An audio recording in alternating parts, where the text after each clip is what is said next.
सनातन धर्म में नवरात्रि के पर्व का बहुत महत्व होता है। हिंदू धर्म में 9 दिन की नवरात्रि का विशेष महत्व है। इन 9 दिनों में मां दुर्गा के 9 रूपों की पूजा की जाती है।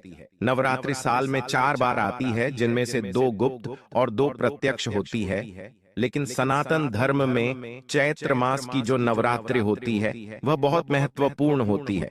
इसका कारण यह होता है कि इसी दिन से चैत्र मास की शुक्ल पक्ष की प्रतिपदा तिथि से हिंदू वर्ष का पहला दिन यानी कि नव वर्ष प्रारंभ हो जाता है।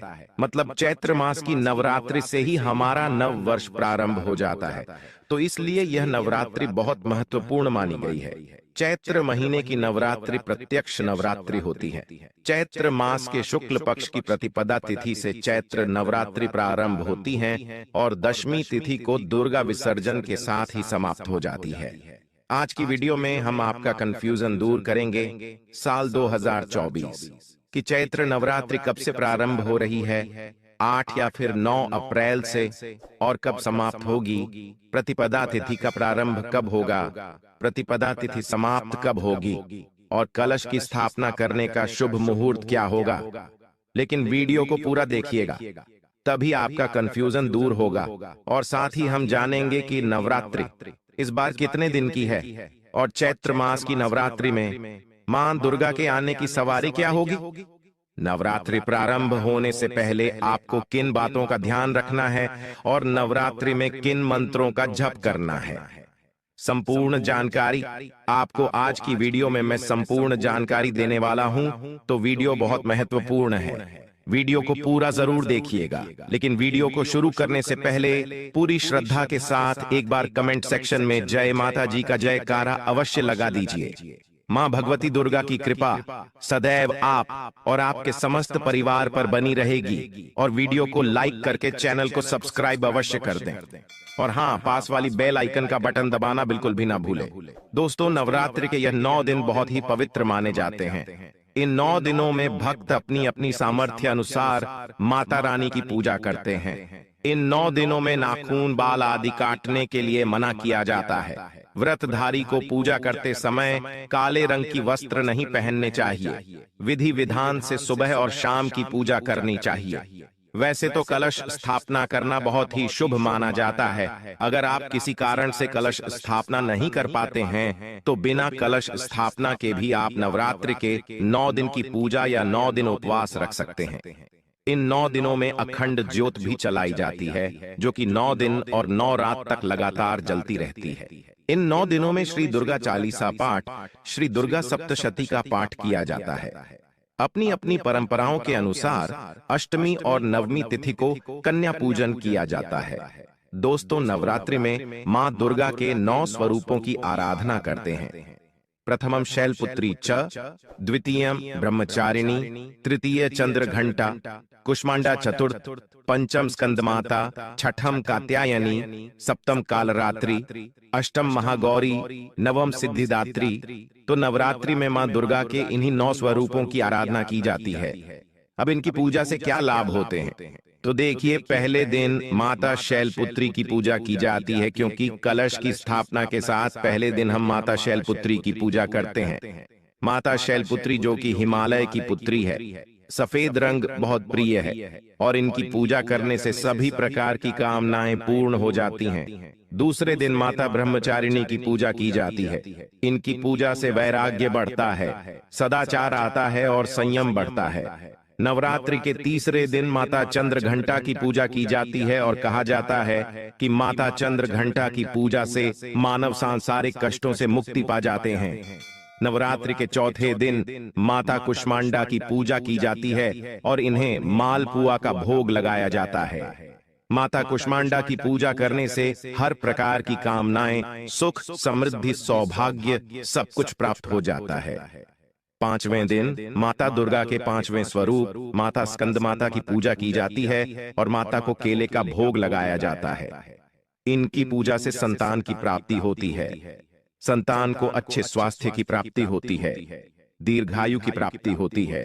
नवरात्रि के 6ठे दिन मां दुर्गा के 6ठे स्वरूप माता कात्यायनी की पूजा अर्चना की जाती है। इनकी पूजा करने से विवाह में आ रही बाधाएं दूर होती हैं। मन चाहे जीवन साथी की कामना पूर्ण होती है। दाम्पत्य जीवन सुखमय होता है। रूप लावण्य आकर्षण में वृद्धि होती है। शास्त्रों के अनुसार माता कात्यायनी ब्रज की अधिष्ठात्री देवी हैं।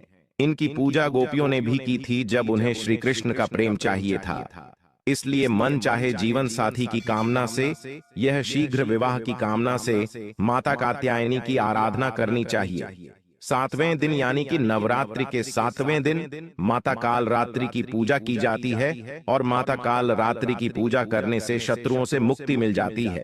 इसके अलावा रोग दुख दुर्घटना अकाल मृत्यु इस प्रकार के भय से मुक्ति मिल जाती है। शनि राहु केतु शनि पीड़ा से मुक्ति मिल जाती है। तो माता काल रात्रि की पूजा नवरात्रि के 7वें दिन करने से यह समझ लीजिए कि कष्टों से मुक्ति मिल जाती है। नवरात्रि के 8वें दिन माता महागौरी की पूजा की जाती है और महागौरी की पूजा करने से मनुष्य के सभी कष्ट समाप्त हो जाते हैं। घर में सुख समृद्धि आने लग जाती है। सुख समृद्धि संतान सौभाग्य कोई भी ऐसी कामना नहीं जो माता महागौरी की पूजा से पूरी ना हो जाए।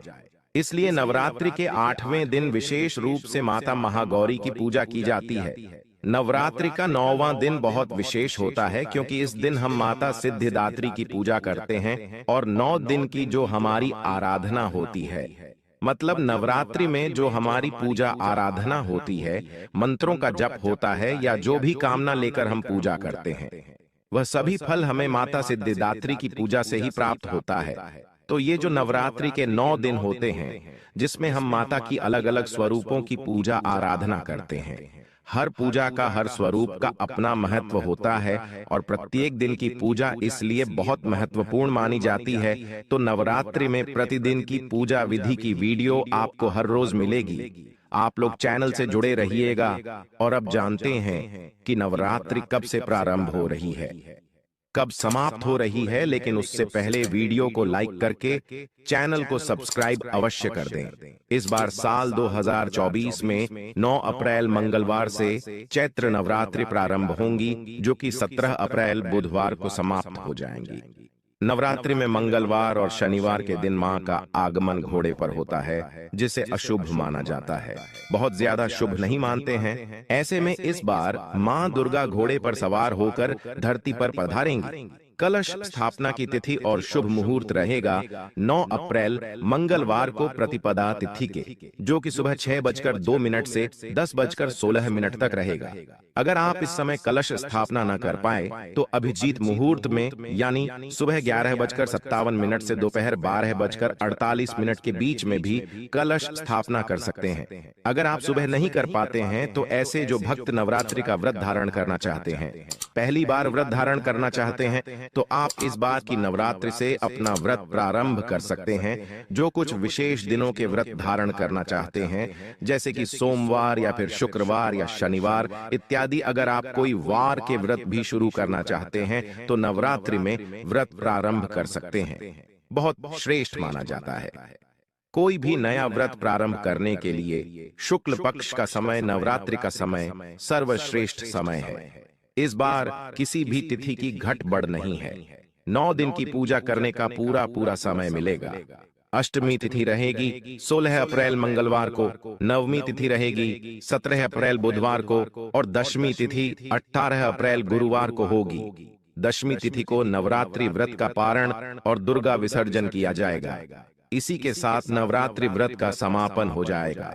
दोस्तों, नवरात्रि के यह 9 दिन बहुत ही पवित्र माने जाते हैं। इन 9 दिनों में भक्त अपनी अपनी सामर्थ्य अनुसार माता रानी की पूजा करते हैं।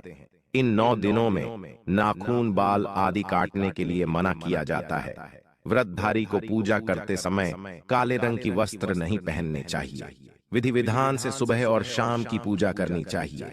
वैसे तो कलश स्थापना करना बहुत ही शुभ माना जाता है।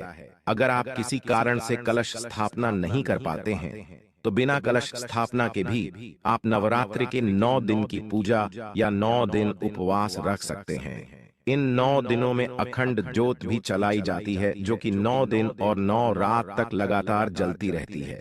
इन 9 दिनों में श्री दुर्गा चालीसा पाठ, श्री दुर्गा सप्तशती का पाठ किया जाता है।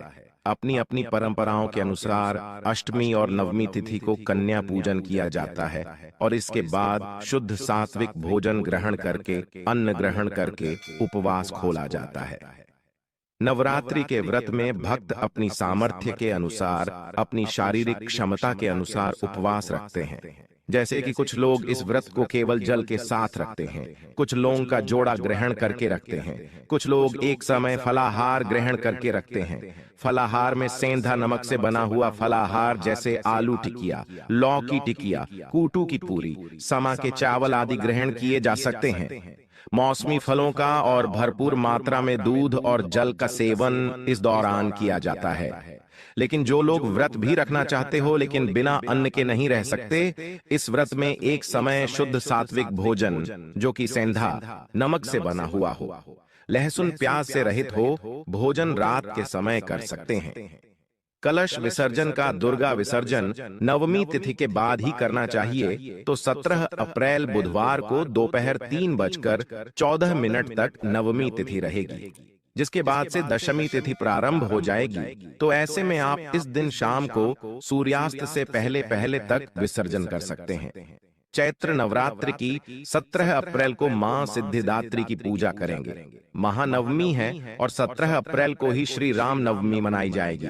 भगवान श्री राम का जन्मोत्सव मनाया जाएगा। साल 2024 में नवरात्रि पूरे 9 दिन की है, तो किसी प्रकार का तिथि में ऐसा उलटफेर नहीं है। पूरे 9 दिन की नवरात्रि हमें प्राप्त हो रही है, जो कि बहुत शुभ है। बात करें माता की सवारी की, तो देखिए नवरात्रि में मंगलवार और शनिवार के दिन मां का आगमन घोड़े पर होता है, तो इस बार माता का जो वाहन है वह घोड़ा है। पर अब बात करें कि स्थापना करने का शुभ मुहूर्त क्या होगा, तो देखिए सुबह 6:02 से सुबह 10:16 तक, यानी कि कुल 4 घंटे 14 मिनट की जो अवधि होगी। घट स्थापना के लिए, कलश की स्थापना करने के लिए सबसे शुभ है, मतलब 9 अप्रैल को सुबह 6 से 10 के बीच में आप लोग कलश की स्थापना कर सकते हैं। और अगर आप किसी भी कारणवश इस मुहूर्त में कलश की स्थापना नहीं कर पाते हैं, तो दिन में अभिजीत मुहूर्त में भी कलश की स्थापना कर सकते हैं। अभिजीत मुहूर्त का समय रहेगा सुबह 11:57 से दोपहर में 12:48 तक, तो यह रहेगा 51 मिनट का समय। इसी समय में आप कलश की स्थापना कर सकते हैं।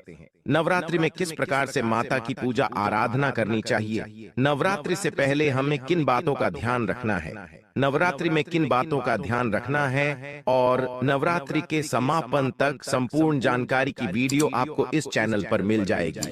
आप लोग हमारे चैनल को सब्सक्राइब करके बेल आइकन का बटन जरूर दबा दीजिए।